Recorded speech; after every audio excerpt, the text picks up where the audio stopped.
Hi, I'm Vince Molinari, and welcome back to Fintech TV. We're broadcasting from the iconic New York Stock Exchange, and I have with me today Frank Shelton Jr., who is the founder of Frank Shelton Global.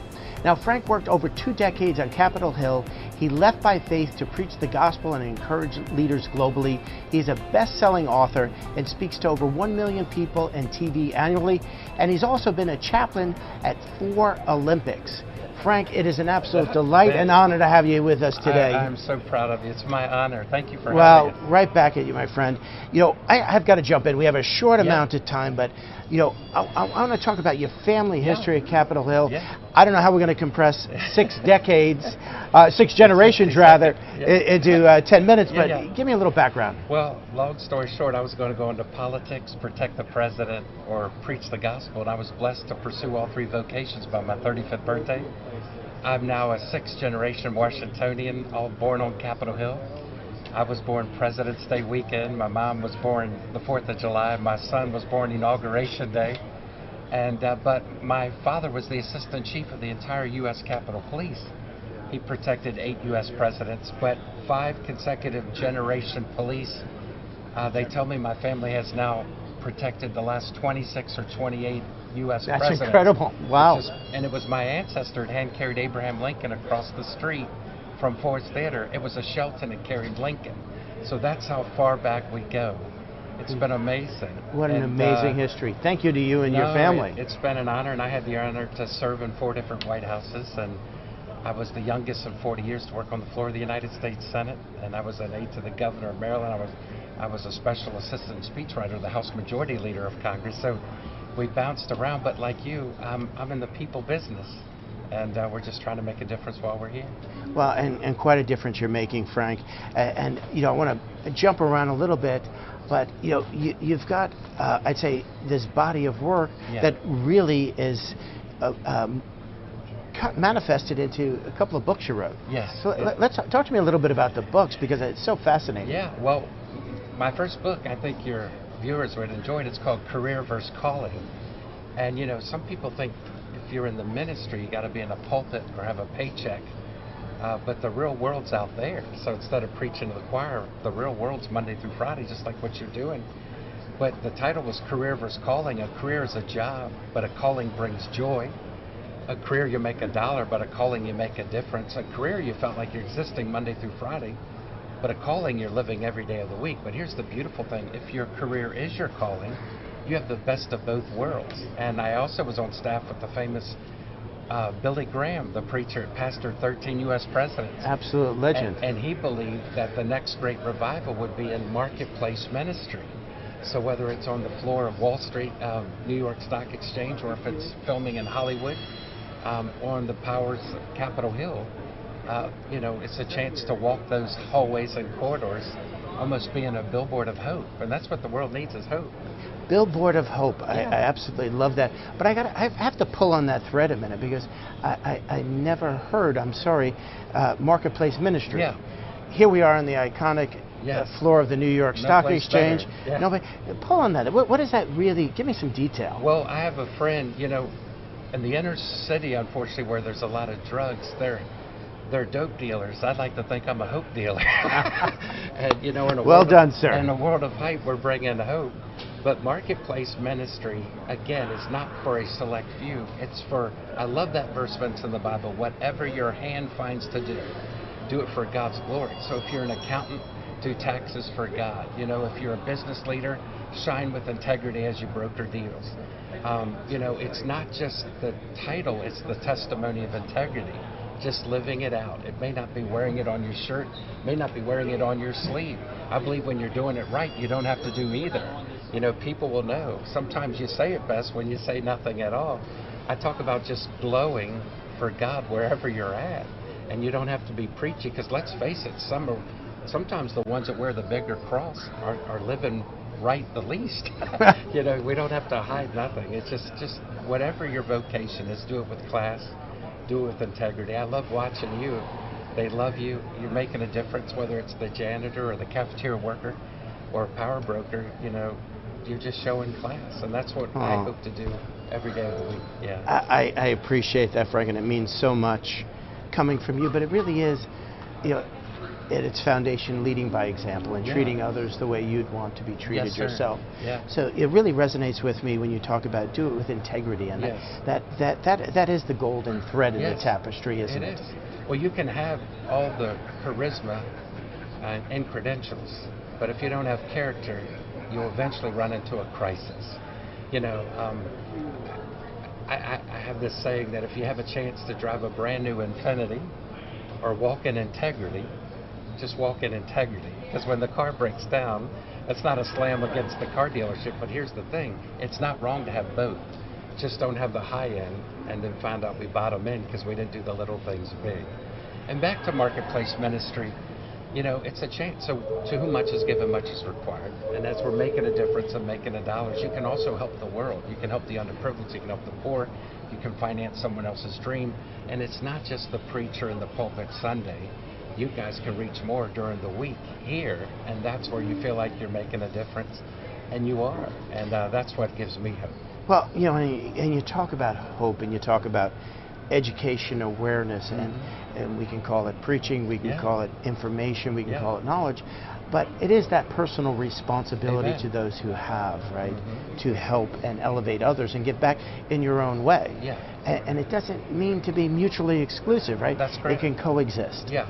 Yeah, like when people say, well, you know, politics and religion don't mix. I'm like, no, drinking and driving don't, but they do it anyways. I do believe our faith should guide the conversation at times, and we should be people of integrity and just live it out. And I just believe there's a lot of people who really need to see someone who's a success, but who's actually doing it at a high level, and just all they desire is to give back as much as they want to give.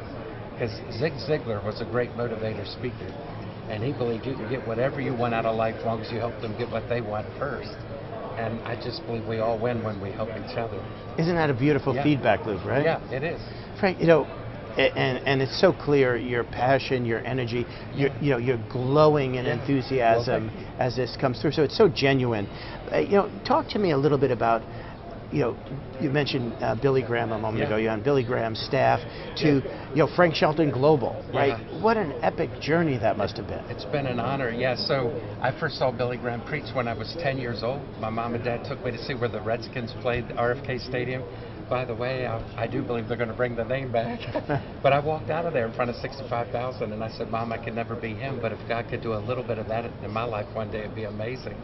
Not just to be up front on speaking to a crowd, but I believe we have a message of hope. You know, we believe that, you know, Jesus is the only way to heaven. But he also pastored 13 presidents. That will never be duplicated. And I tell people, Vince, the church is good helping the poor, but the powerful, prominent, popular need hope too.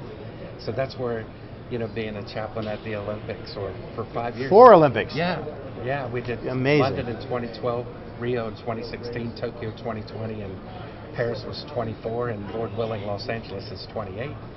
And I recently just had the honor to be part of the chapel at the Big Three with Ice Cube. My buddy is former chaplain of the Boston Celtics. He asked me to speak at chapel. But Dr. J was in the crowd, and he's the coach. He was in the locker room. And again, everyone needs What a hope. journey. And you know what? A lot of these folks, they love the Lord as well. So we just need God. We just need to let our light shine. And thank you for making this. You know, I've been a few places, but this has really been overwhelming. It's blown my mind, and I am excited to see how God is not only using you, but your amazing team, and congratulations on all your success. Well, you know, Frank, we've had, truly thank you, and we've had many personal conversations and fairly deep, and, you know, for someone like myself who is not in media historically, to have a partner like Troy McGuire, who's a multi-Emmy award-winning producer and so humble, to manifest itself to have one of 5 studios in the world on the floor of the New York Stock Exchange is humbling, but there's a guiding hand, and that with that becomes a responsibility, and to extend this platform to help educate and create awareness. And I love many of our conversations, but when we talk about career path, talk to me a little bit about what that means to you, and how do we extend and open up that career path for people to think differently? Yeah, well, I believe one of the saddest stories of life is not the athlete with asthma. It's not the child with cancer. It's not the lady with leukemia. Sadly, Vince, it's the person that doesn't have a purpose. And I just believe when you find out what your purpose is here and why you're here, you're going to realize real soon that it's not so much about me, but it's how I can help everyone around me. And, going to work on Monday shouldn't be a chore. It shouldn't be a dread. It should be a privilege. And, once your feet hit the floor, and then literally this floor, and you get to help light up the room, again, I just really believe people are like flowers that have wilted. But when we're excited about our purpose and our passion, it's like we're almost speaking life of water, that the person that was bent like a question mark starts to see the answer in you. And then it's like you're elevating everyone around you. And I just think we're all better when we're all doing better. And it doesn't have to be a cutthroat, stab me in the back type of thing to feel like success. Because when you really get in the Word, you realize that mindset isn't successful at all. It's honoring Him above and being a blessing below. And we're all better because you're walking the halls. So. Well, amen to that, Frank. And, again, we've had conversations, and, I want to bring forward and talk a little bit about money. And you talked about cutthroat, stabbing in the back, and things of that nature. And for many people, in some cases, not wrong in their perception, money and greed are one and the same, right? Correct. But money isn't necessarily a bad thing. No, it's not. Well, even the Bible said it's not. Money's not the root of all evil. It was the love and mismanagement. It's the problem. And sadly, some folks can't be trusted with money, because when you get under the hood of the car, there's no morals. And that's the thing. I think money is actually not an enemy. It's a friend we fail to appreciate. But when the Bible also says, to whom much is given, much is required, we need to not only be integrous with what we have, we need to be a good steward of how we use it. But then, the mission goes further, the reach gets broader, and we're all better for it. And it takes money. I even tell people, even salvation in Christ is free, but being a Christian comes with a price. You got to walk it out. You know what I mean? And when you can finance other projects and fund people's dream, it takes money. And it's a problem when there is no money. So I think we just need to realize it's a privilege, it's a gift, and in the wrong hands, people get hurt, but in the right hands, a lot of people are going to get helped. And, I like that so much, money in the right hands. Because when you got right hands and a right heart, we'll go a long, long way. That's a very powerful component. Talk to me about another powerful symbol, if you would, the number one. Yeah. Why is one so powerful? Well, I was sharing with you recently, if you're going to a mom and pop hardware diner and you see a $1 bill in a frame, you know what that was, but to the viewers who may have forgotten, that was the first dollar of that establishment. They never forgot where they came from. And you'll never make $1 million or $1 billion if you neglected the one along the way. And just like me as a public speaker, every time I get ready to speak, whether it's a studio or a stadium, I'm looking at that guy on the street, and he's a person. And if I'm arrogant or cocky or too busy for the one, I'm not ready to speak to the millions watching on television. And this may sound interesting, but I almost need him more than he needs me.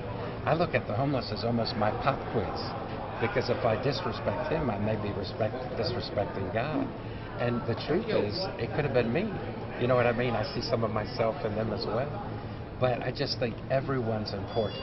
Steph Curry's shooting 500 free throws every single day of his life, but on every jump shot, he's focusing on the one. Now, everyone sees his body of work, but it's not reinventing the wheel. It's doing the little things big, consistently, over and over and over. And that's the difference between wannabes and winners. And that's the difference between leaders and losers. And someone once said the difference between a champ and a chump is you. So I'm just trying to walk it out. I like that Notre Dame, they tapped the sign where they filmed the movie Rudy, play like a champion today. And, we're just trying to keep it going. Well, it harkens me back to freshman year of high school, St. Francis Preparatory, and Sister Rita Geiger, who wasn't more than, 4'8", and she would say, Vincent, it's the little things that mean a lot. That's it. Right? That smile, that little piece that may inspire somebody, change their day, just make that little bit of difference, and that aggregation to that one is really the power. That's it. Yeah, well, man, and all of you, I'm inspired by you. And Frank, I'm so what a proud. pleasure. Thanks for the honor to be here. Anytime. We'll have But to have you greater back to be soon. your friend, and proud of your whole team. Thank you, Frank. Thank you. Come back soon.